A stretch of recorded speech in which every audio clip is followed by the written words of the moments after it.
Hello बच्चों, कैसे हो आप लोग। मुझे उम्मीद है आप लोग अच्छे होंगे। मेरा नाम है मोहित और आप लोग देख रहे हैं आपका अपना चैनल अकाउंट्स वाला। तो चलिए शुरू करते हैं।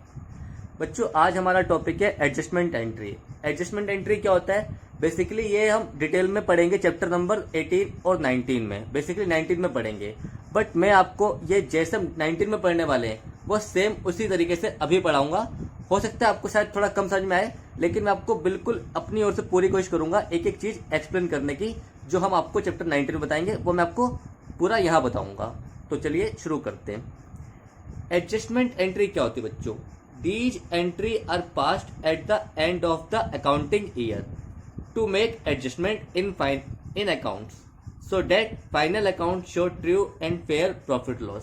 बोल रहे एडजस्टमेंट एंट्री आपकी वो एंट्री है जो अकाउंटिंग ईयर के एंड में पास की जाती है अकाउंट्स में एडजस्टमेंट करने के लिए, ताकि आपका ट्रू और फेयर प्रॉफिट लॉस निकले। ट्रू और फेयर का मतलब क्या बच्चों? कि आपकी इनकम ना ज्यादा हो ना कम हो, आपने उस पीरियड में जितना कमाया है एग्जैक्ट उतना ही आपका प्रॉफिट और लॉस आए। ऐसा नहीं हो कि आपकी इनकम ज्यादा आ रही हो, आपने कमाया उस साल कम हो, या आपने कम कमाया हो आप ज्यादा दिखा रहे हो। तो आपको करेक्ट प्रॉफिट लॉस दिखाना है, इसलिए हमें कुछ एडजस्टमेंट एंट्रीज करनी पड़ती हैं। अच्छा, अब मैं आपको एक चीज और बताता हूँ, लिंक कराता हूँ थोड़ा।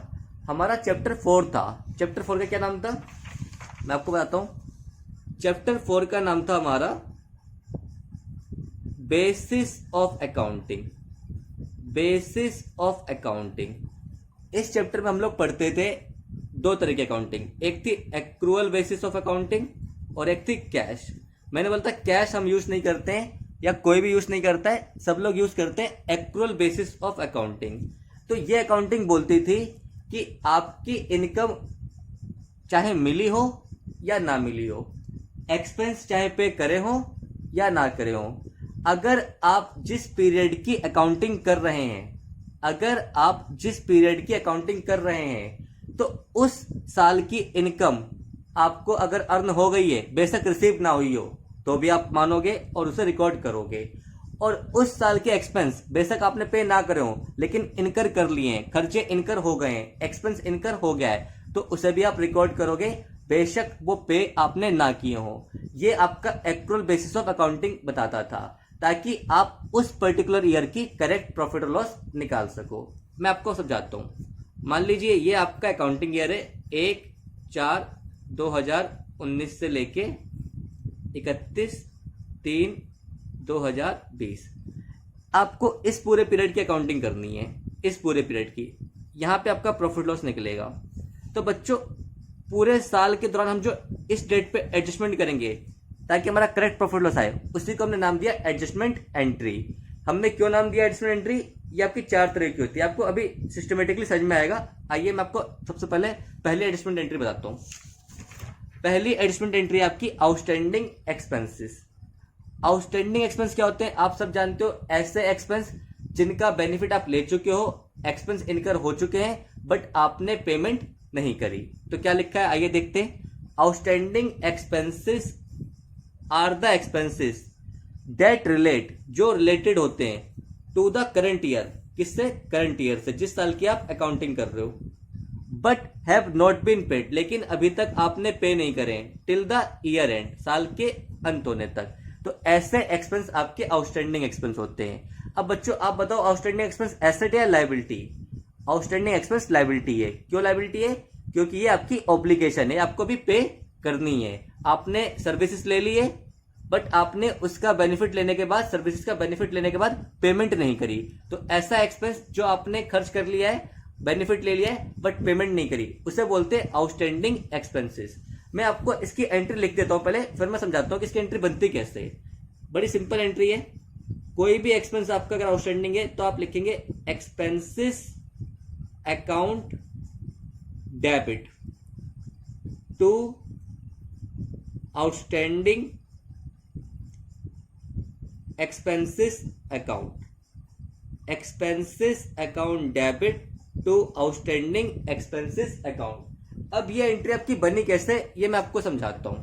देखिए, हमें पता है हमारी हर ट्रांजैक्शन में एटलीस्ट 2 अकाउंट इन्वॉल्व होते हैं। कुछ डेबिट होता है, कुछ क्रेडिट होता है।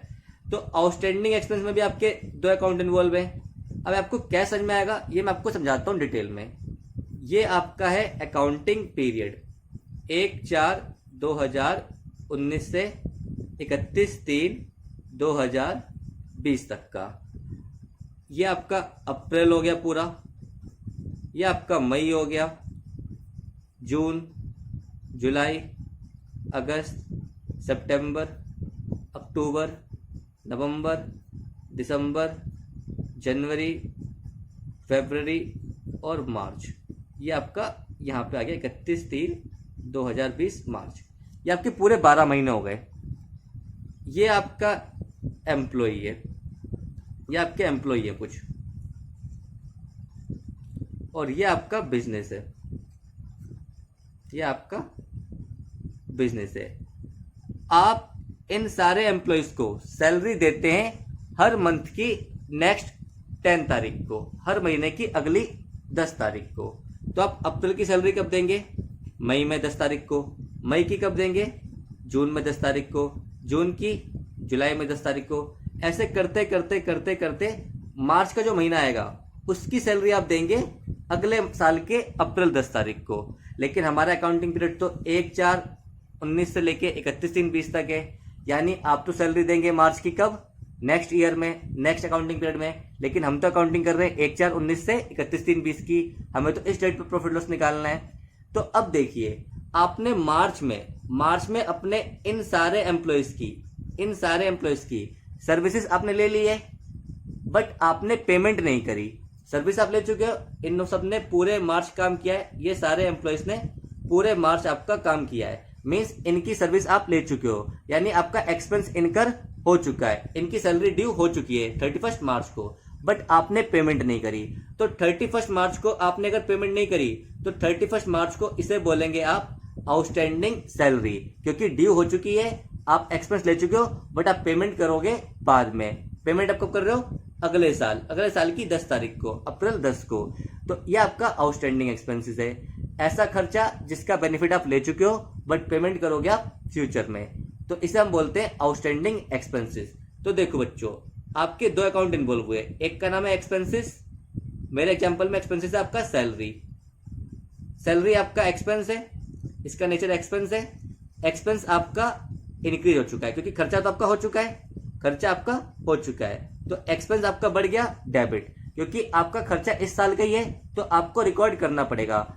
ये बात कौन बोलता है? ये बात बोलता है एक्रूअल बेसिस। आपका जिस साल का खर्चा है उसे आपको उस साल रिकॉर्ड करना होगा, ये बात बोलता है एक्रूअल बेसिस। ये सैलरी आपकी करंट ईयर की ही एक्सपेंस है, तो आपका एक्सपेंस बढ़ चुका है, एक्सपेंस बढ़ेगा डेबिट। दूसरा अकाउंट है आपका आउटस्टैंडिंग सैलरी, क्योंकि आपने 31 मार्च तक सैलरी पे नहीं करी, तो 31 मार्च को आपकी आउटस्टैंडिंग सैलरी के नाम से एक लायबिलिटी अकाउंट खड़ा हो जाएगा, एक लायबिलिटी क्रिएट हो जाएगी। तो आउटस्टैंडिंग सैलरी आपकी लायबिलिटी है, लायबिलिटी आपकी बढ़ गई तो लायबिलिटी बढ़ेगी तो क्रेडिट, तो आपकी एंट्री बन गई salary account debit to outstanding salary. यही मैंने लिखा है students, expenses account debit to outstanding expenses account. आइए एग्जांपल लिया मैंने एक, सैलरी ड्यू टू स्टाफ ₹25,000, इसकी क्या एंट्री होगी? Salary account debit to outstanding salaries account being salary due. आपने सैलरी देनी है स्टाफ को, ड्यू का मतलब आउटस्टैंडिंग ही होता है, ड्यू मीन्स आउटस्टैंडिंग टर्म आए, एरियर टर्म आए या आपकी ड्यू आए, आउटस्टैंडिंग, एरियर या ड्यू, इन सबका सेम मीनिंग होता है। आपकी सैलरी ड्यू है स्टाफ की, आपने दी नहीं, तो आपका एक्सपेंस तो इनकर हो चुका है, एक्सपेंस इनकर हो गया है, आपका डेबिट, और आपने पे नहीं करी तो आउटस्टैंडिंग सैलरी के नाम से आपकी लायबिलिटी क्रिएट हो चुकी है, आउटस्टैंडिंग सैलरी आपकी लायबिलिटी बढ़ गई, वो क्रेडिट। मुझे उम्मीद है आपको समझ में आया होगा, डाउट है तो आप मुझे कमेंट में पूछ सकते हैं। आइए नेक्स्ट एडजस्टमेंट एंट्री देखते हैं, प्रीपेड और अनएक्सपायर्ड एक्सपेंसेस। क्या होते हैं प्रीपेड और अनएक्सपायर्ड? ऐसे एक्सपेंस जो आपने पे कर दिए हैं बट उनका बेनिफिट अभी मिलना आपको बाकी है, ऐसे खर्चे जो आप पे कर चुके हैं बट उनका बेनिफिट आपको अभी मिलना बाकी है, उन्हें बोलते हैं प्रीपेड एक्सपेंसेस। यानी आपने पेमेंट पहले कर दी, बेनिफिट आपको मिलेगा फ्यूचर में। यानी आपने करंट ईयर में ही नेक्स्ट अकाउंटिंग ईयर के कुछ एक्सपेंस पे कर दिए, तो वो एक्सपेंस आपके नेक्स्ट अकाउंटिंग ईयर के इस साल के नहीं है। तो अगर आप उन्हें इस साल का खर्चा मान लेंगे तो आपका प्रॉफिट कम हो जाएगा करंट ईयर का, जो गलत होगा। इसीलिए हमें एडजस्टमेंट एंट्री पास करनी पड़ती है, क्योंकि एक्चुअल बेसिस बोलता है आपका जिस ईयर का एक्सपेंस है आपको उस ईयर के एक्सपेंस को रिकॉर्ड करना है, चाहे आपने पे करा हो या ना करा हो। और अगर एक्सपेंस या इनकम उस ईयर की नहीं है तो आपको उसे डिडक्ट करना होगा, क्योंकि आपको करेक्ट प्रॉफिट लॉस निकालना है। तो देखिए क्या होता है प्रीपेड और unexpired expenses. Expenses paid in advance, जो आपने एडवांस में पे कर दिए, are called prepaid expenses. These are asset for the business. ये एसेट क्यों है बच्चों? क्योंकि हमें इसका बेनिफिट फ्यूचर में मिलेगा, और ऐसी कोई भी चीज जिसका हमें फ्यूचर में बेनिफिट मिले या फ्यूचर में कैश दिलाए वो हमारा एसेट होती है। तो इसकी एंट्री क्या होगी, पहले मैं आपको एंट्री लिख देता हूं, फिर बताऊंगा कैसे बनी एंट्री। देखिए prepaid expenses account debit to expenses account. अब देखते हैं ये एंट्री कैसे बनी। आइए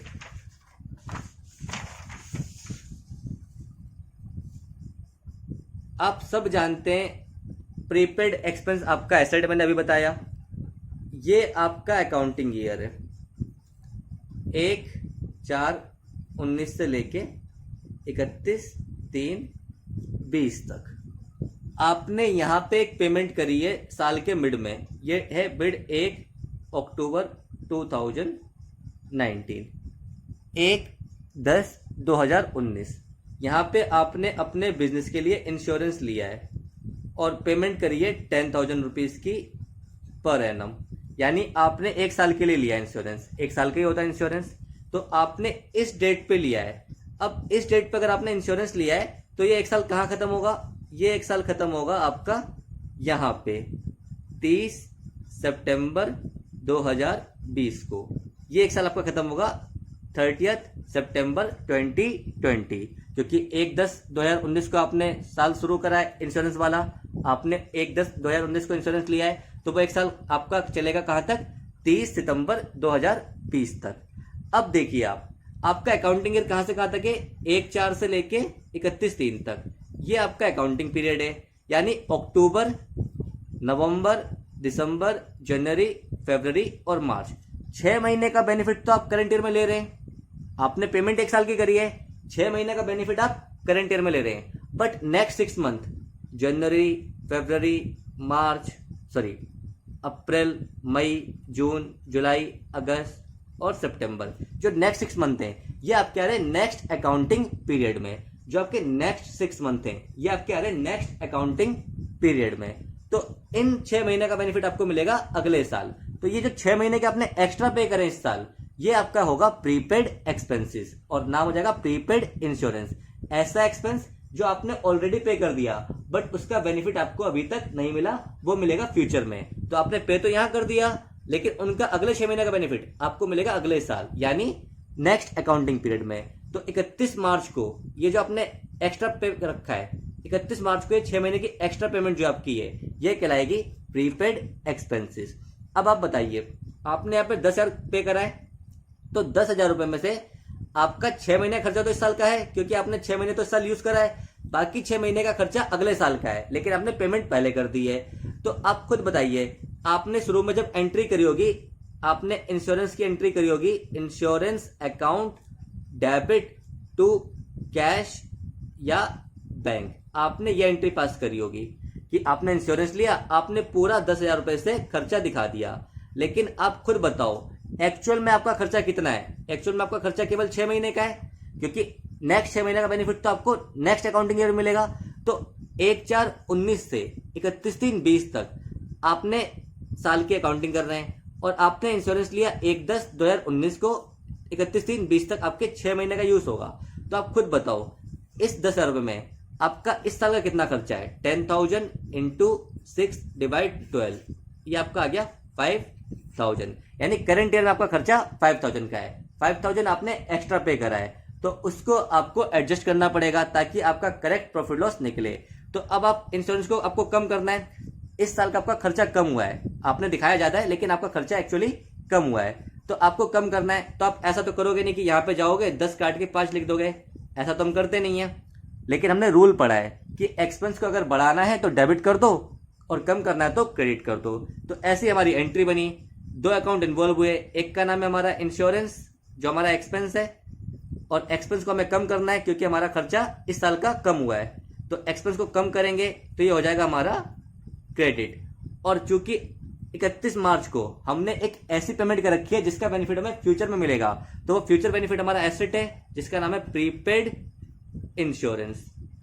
प्रीपेड इंश्योरेंस ये आपका एसेट है, एसेट आपका इंक्रीज हो गया डेबिट, तो आपकी एंट्री बन गई प्रीपेड इंश्योरेंस टू इंश्योरेंस। ये देखिए यही लिखा है मैंने, prepaid expenses account debit to expenses account. I hope आपको समझ में आया होगा। आइए एक एग्जांपल देखते हैं।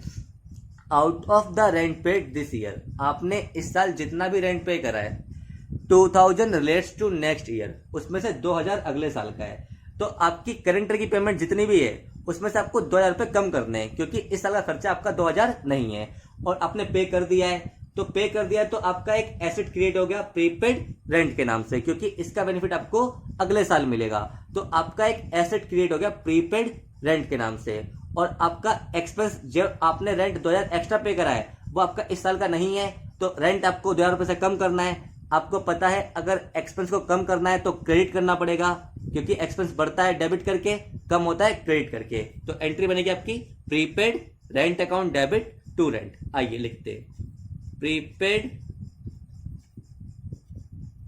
Rent account debit to rent account. कितना है आपका 2000 है। बिल्कुल सिंपल कॉन्सेप्ट है। हमारे को करेक्ट प्रॉफिट लॉस निकालने के लिए ईयर एंड पे कुछ एडजस्टमेंट करनी पड़ती हैं। वो एडजस्टमेंट क्या होती है आपकी कि ऐसे कोई इनकम जो आपने अर्न करी है बट रिसीव नहीं हुई तो भी आपको उस साल की अगर इनकम है तो उसे मानना है। ऐसा कोई एक्सपेंस आपने बेशक पे ना कराओ लेकिन अगर उस साल का खर्चा है जिस साल की आप अकाउंटिंग कर रहे हैं तो आपको उसको भी रिकॉर्ड करना है। लेकिन ऐसा कोई एक्सपेंस या ऐसे कोई इनकम जो आपके करंट ईयर की नहीं है बट आपने रिसीव कर ली है, या ऐसा कोई एक्सपेंस जो आपने पे कर दिया है बट वो करंट ईयर का नहीं है, तो वो आपको अपने एक्सपेंस और इनकम से एडजस्ट करना है। इनकम और एक्सपेंस से एडजस्ट करने का मतलब है आपको उससे हटाना है। एक्सपेंस है तो आपको कम करना है, क्रेडिट कर दोगे। इनकम है तो आपको कम करना है, तो इनकम आपको कम कैसे करते हैं? डेबिट करके। आइए आगे देखते हैं।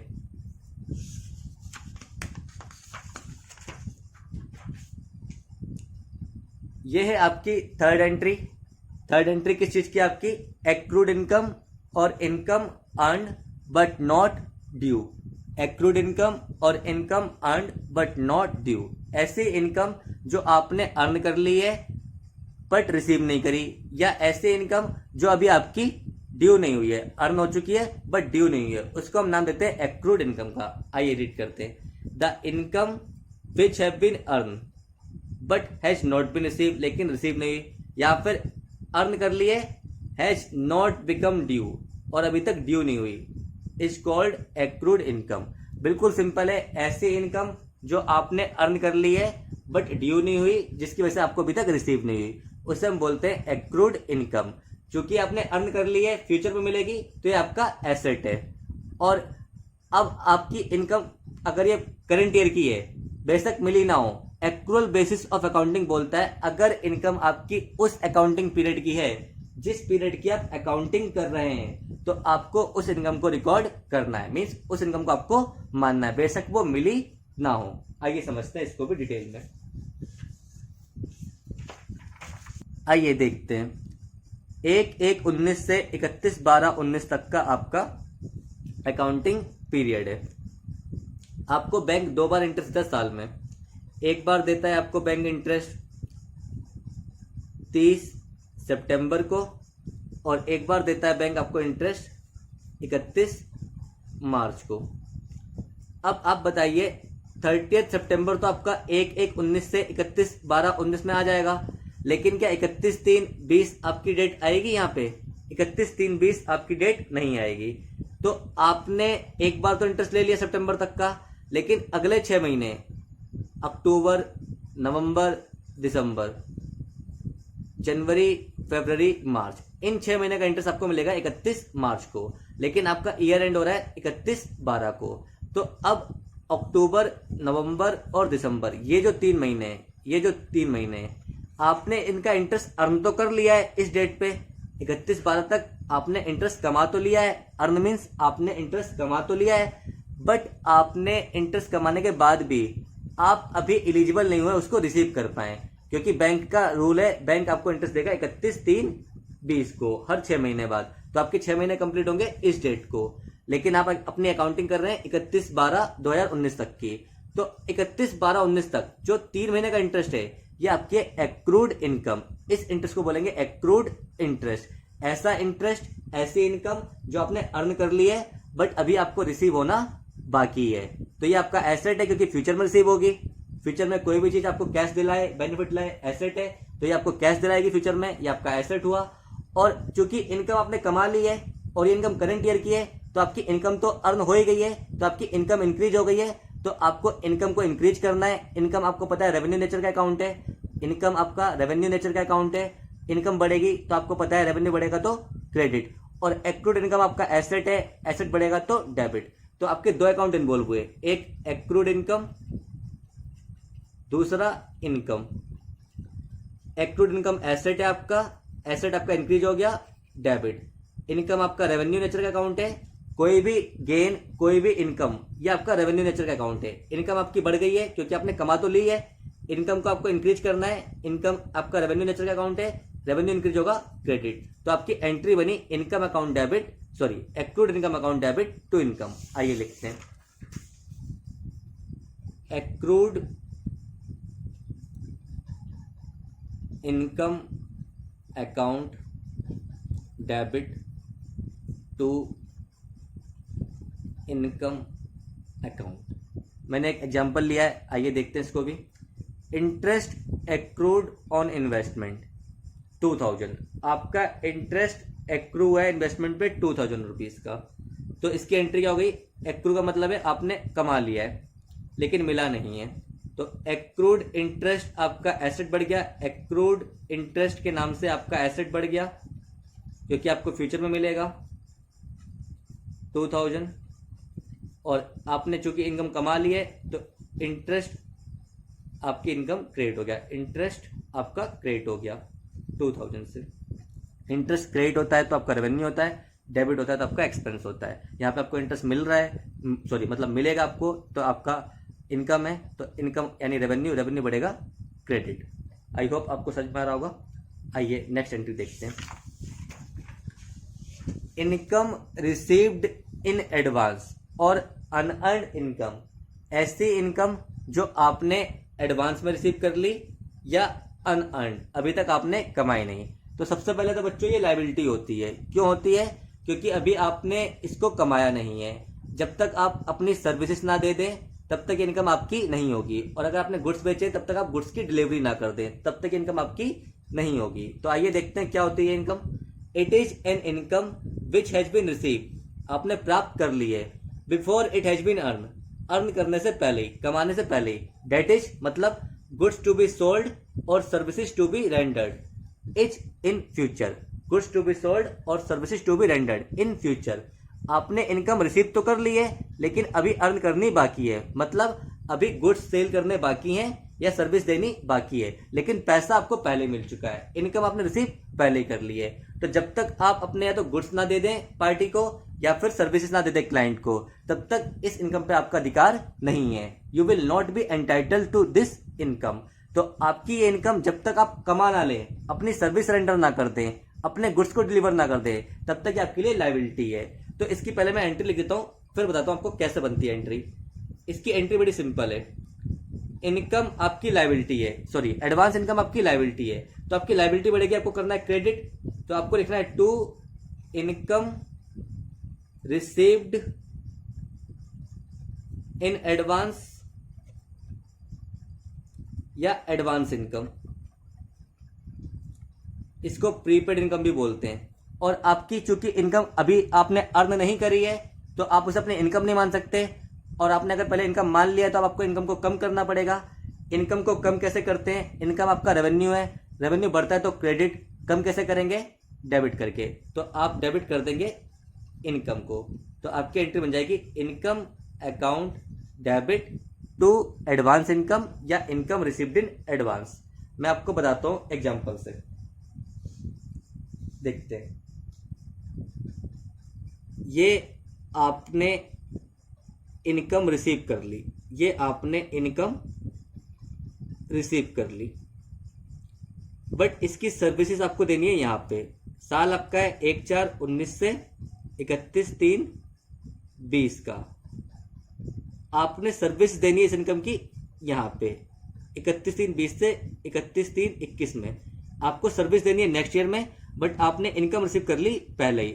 इनकम रिसीव कर ली आपने 19/20 में, 1/4/19 से 31/3/20 के बीच में।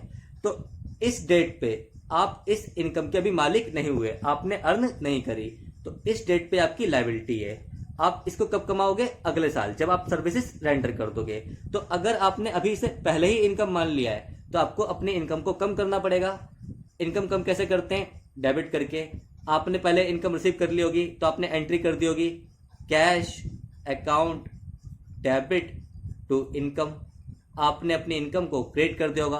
अब आपको ये जो इनकम मिली थी ये तो अगले साल की थी, तो आपको इनकम को कम करना है, तो कम कैसे करेंगे, डेबिट करके।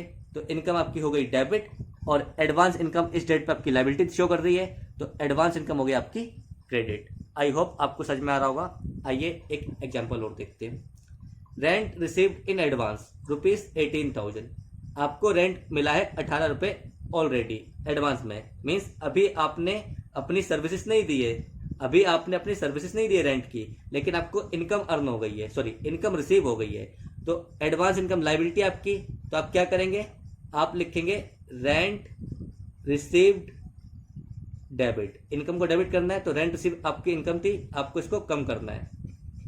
बढ़ाते कैसे इनकम को, क्रेडिट करके, कम करते डेबिट करके। तो रेंट रिसीव आपने डेबिट कर दिया टू रेंट रिसीव्ड